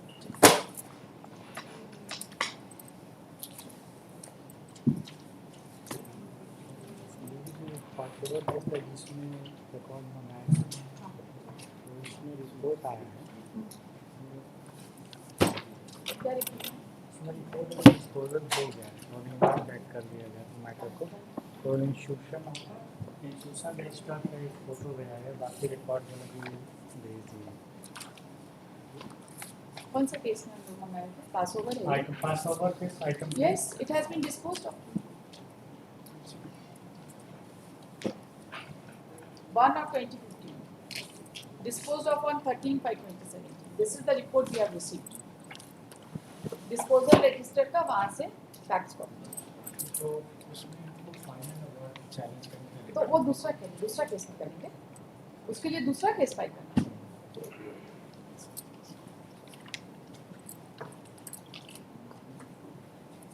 हाँ बोलिए. छूट गया. Can there be a direction for early disposal of both parties? Yes, to be- are you there?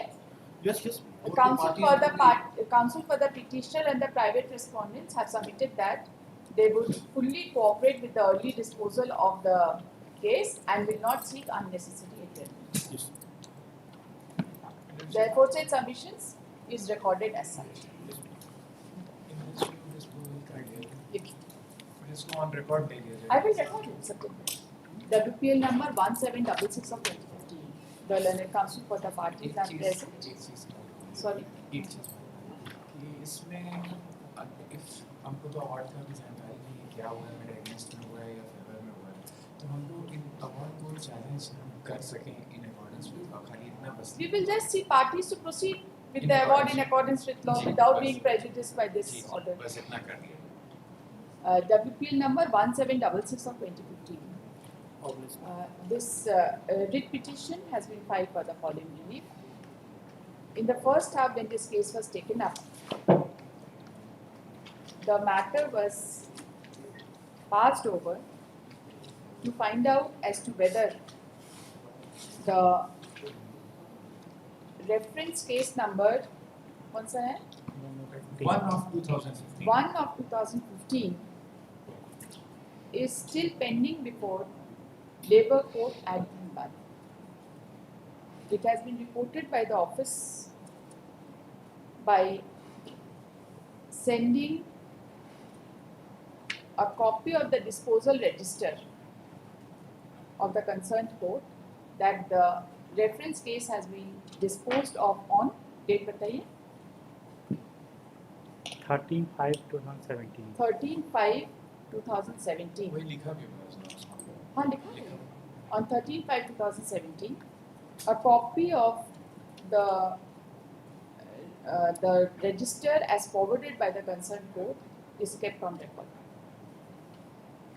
The writ petition was filed challenging the order of reference.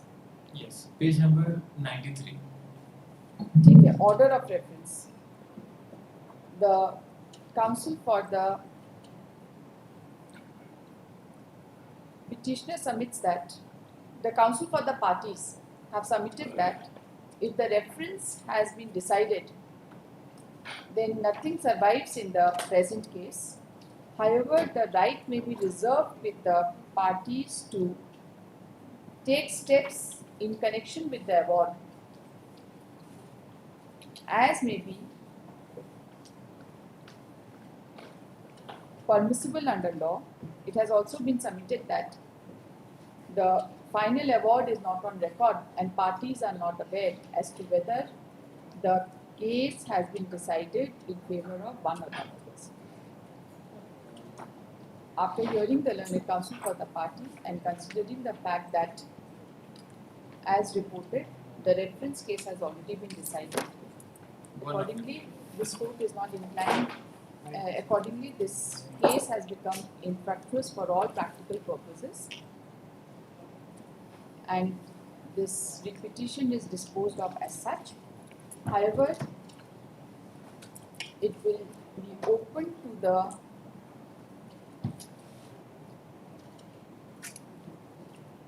aggrieved party to challenge the award as may be permissible under law. The disposal of this case will have no bearing on such challenge. But yeah, कोई matter?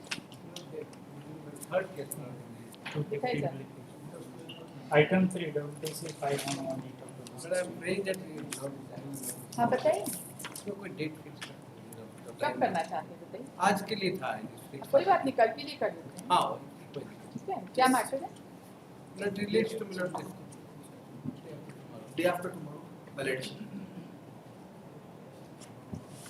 Very small matter. Very small. You are seeking injunction. You are seeking injunction from this court. No, I'm not seeking that. So I'm praying that the settlement officer which he has decided in my favor. Nor it was challenged by the forest department. Although the forest department was a party at that time, they have never challenged it. But after long years, they are just objecting, orally objecting. Whenever I start my work, they object. They have no document. If the forest department claims title, you go and file a title suit. No, they are not going. Then this is what I am saying. Yes. If you are claiming title, go and file it at We least. are not claiming title. This is a protected forest land. The possession is not with the petitioner. Who says the petition is well with me from the very beginning? All of If us we listed, they have to borrow validation. it is well within my possession. But last the rent receipt they are issuing rent receipt. Rent I'm- is- Rent receipt every year they are going on issuing rent receipt. It is my possession. Rent सब चीज के लिए ये लोग ठीक है खाली objection करते हैं.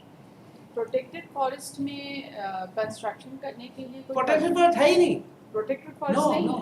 The settlement officer has decided. है ऑलरेडी Decided किया they have contested there. In spite of that they have not challenged that settlement That's order of it. और अब बोलते हैं कि हमारा कोई कागज नहीं लोगों के पास आज तक. सुनिए यही बहस है. अब आप रिस्पॉन्ड करिए. कोई बात नहीं परसों से मिस्टर नहीं, हम बीपीसी इसको- वाज देयर हाँ he was there. He was there I saw. ठीक है परसों के लिए रखते हैं. परसों कल छोटा मैटर है आपको क्या छोटा तकलीफ मैटर है. मतलब कल there is a bits of cases.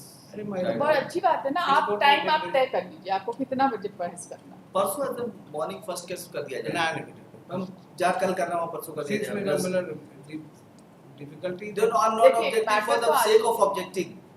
I'm not objecting for the sake of everyone. Just seeking a day's indulgence. So आपको can कोई I? खास तकलीफ है परसों में? ना हमको कोई तकलीफ परसों नहीं. क्या होगा? थर्सडे होगा. Thursday कोई दिक्कत नहीं. Since Mr. BP Singh senior advocate is engaged from the very beginning. He was here for quite some time, Ah, but yes. these matters in the second half they take time. They are all contested matters, and आराम से case in soon the के order second करना half. ज़्यादा अच्छा है. हाँ हाँ नहीं ठीक. It may be taken up as a first case in the second half of UP. ऐसा कुछ हम लोग ऑलरेडी फिक्स किए होंगे, लेकिन हम लोग कर देंगे. जो केस फर्स्ट केस बोल के कोई फिक्स किए हैं क्या परसों के लिए? Learned counsel for the parties are present. The case was fixed for today to be taken up at 2:15, but the court time is over. Therefore, the case could not be taken up. With the consent of the counsel for the parties, let this matter be placed day after tomorrow to be taken up at 2:15, and this matter be listed in supplementary list. हो जाएगा? ऐसा तंग नहीं किया sir. सरकार का काम तंग करना नहीं.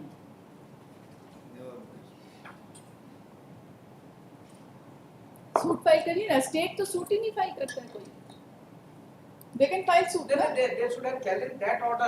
No, they can still file a suit for declaration of order intent. challenge नहीं किए. खाली बोलते हैं ये लोग डंडा लेके सिपाही में.